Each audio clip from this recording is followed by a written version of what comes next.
मंदिर की माफी भूमि का भू रूपांतरण नियमों के खिलाफ किया गया। क्या सरकारी रिकॉर्ड की पूरी जांच किए बिना अनुमति दे दी गई? और कैसे आज वही जमीन एक केडिया सेजस्थान कंपनी तक पहुंच गई? जयपुर की करोड़ों रुपए की जमीन से जुड़ा यह मामला अदालत में है। अपीलकर्ता महेश कुमार शर्मा ने जेडीए की पूरी प्रक्रिया पर गंभीर सवाल उठाए हैं। उनका दावा है कि पुराने राजस्व रिकॉर्ड में मंदिर श्री लक्ष्मी नारायण जी की माफी भूमि दर्ज थी, लेकिन 3 जुलाई 2018 को भू रूपांतरण का आदेश जारी कर दिया गया। न्यूज 21 की टीम ने अपीलकर्ता से खास बातचीत की। देखिए हमारी ये एक्सक्लूसिव रिपोर्ट। जयपुर की जमीन को लेकर उठे सवाल अब अदालत तक पहुंच चुके हैं। अपीलकर्ता महेश कुमार शर्मा का दावा है कि पुराने राजस्व रिकॉर्ड, खासकर संवत 2015 से 2034 की जमाबंदियों में विवादित भूमि का हिस्सा मंदिर श्री लक्ष्मी नारायण जी की माफी भूमि के रूप में दर्ज था। उनका आरोप है कि इसके बावजूद वर्ष 2018 में जयपुर विकास प्राधिकरण से इस भूमि का भू रूपांतरण करा लिया गया। क्या मंदिर की भूमि को अवैध रूप से कृषि भूमि बताकर बेचा गया, या फिर यूं कहूं कि उसे बदल दिया गया? अब ये सारे आरोप लग रहे हैं जेडीए पे। ये भी कहा जा रहा है कि जो पुराना राजस्व रिकॉर्ड है इसे छिपाया गया और इसके बाद इसे बेचा गया। आज ये मामला कोर्ट तक पहुंच गया है और इन्हीं सवालों के बीच मैं आ गई हूं यहाँ पर अपीलकर्ता के पास, जिन्होंने ये आरोप लगाया है। नमस्कार, मैं हूं सोनम गुरम और आप देख रहे हैं न्यूज़ 21। मेरे साथ इस वक्त मौजूद है महेश कुमार शर्मा जी, जो कि अपीलकर्ता है। मैं ज़रा जानना चाहूँगी, जिस तरीके का ये आपने इतना बड़ा आरोप लगाया है, मंदिर भूमि को कृषि भूमि बताकर बेचा गया है, मैं जरा जानना चाहूंगी आखिर ये विवाद क्या है और ये कब का ये मामला है? 2015 से 34 की जो पुरानी जमाबंदी है उसमें ये ज़मीन मंदिर माफी के नाम दर्ज है और इन्होंने उस रिकॉर्ड को छिपाते हुए ज़मीन का भूमि रूपांतरण करा लिया। देखिए महेश जी, मैं ये जानना चाहती हूँ, जितनी भी बातें हम कर रहे हैं, क्योंकि न्यूज़ 21 पे जो भी बातें जाती है वो सबूतों के साथ जाती है। आप सबूतों के आधार पर ही बोल रहे हैं? हाँ जी मैडम, ये मेरे पास पूरे दस्तावेज हैं जो 2015 से 34 की जो जमाबंदी है उसका मिलान क्षेत्रफल है। पुराने जो खसरा नंबर है इसके 184, 185 और 191/610, ये सारे इसमें नंबर हैं, जिनके नए नंबर है जो 501 से लेके 513 तक हैं और ये मंदिर माफी ज़मीन थी। महेश कुमार शर्मा का आरोप है कि भू रूपांतरण की प्रक्रिया के दौरान पुराने राजस्व रिकॉर्ड अधिकारियों के सामने नहीं रखे गए। उनका कहना है कि यदि इन रिकॉर्ड की जांच की जाती है तो भू रूपांतरण की अनुमति नहीं दी जाती।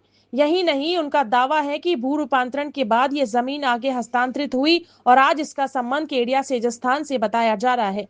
यही वह बिंदु है जिस पर अदालत में सवाल उठाए गए हैं कि यदि भूमि की प्रकृति को लेकर विवाद था तो स्वामित्व परिवर्तन और आगे की प्रक्रिया किस आधार पर हुई? इन है जो इन्होंने मंदिर माफी ज़मीन का है जो भूमि रूपांतरण करवा लिया। मालूम हुआ उसके बाद में मैंने जेडीए और जेडीए सेक्रेटरी, यूडीए सेक्रेटरी को सबको शिकायत दी, लेकिन कार्रवाई नहीं हुई। फिर मैंने है जो अपील दायर कर दी संभाग आयुक्त जयपुर के, जो अभी विचाराधीन है। जिस तरीके से अभी आपने बताया कि अब ये मामला कोर्ट तक पहुंच गया है। ये ज़मीन है जो मेन रोड पे, मेन फ्रंट पे ही जो केडिया सेजस्थान चालू होता है वहाँ से ही ये अंदर तक है। ये 13 से 14 बीघा ज़मीन है।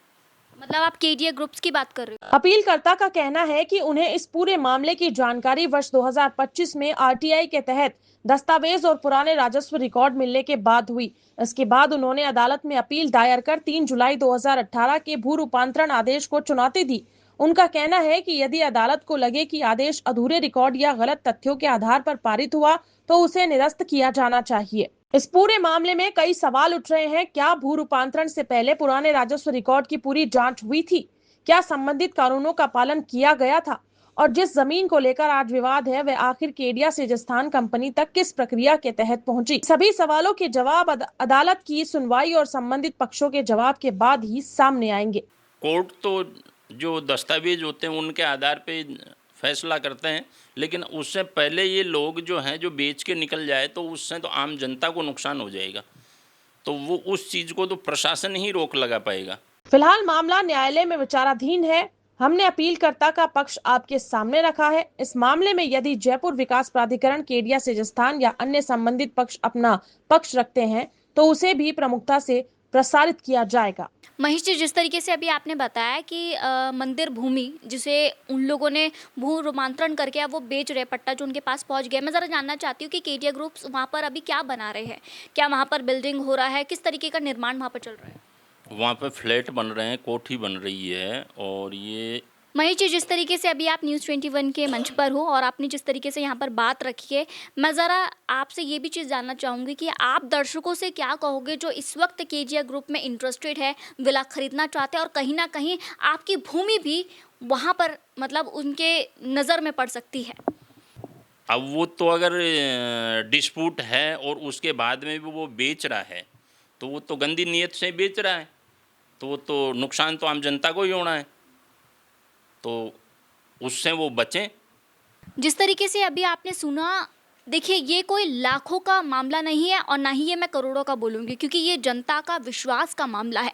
जब भी न्यूज़ 21 कुछ ऐसे मुद्दे उठाते हैं तो आप याद रखिएगा, हम सबूतों के आधार पर बात करते हैं। ये जितने भी आरोप लगे ये अपीलकर्ता के द्वारा लगा है और अब ये मामला जो है कोर्ट तक पहुँच गया है।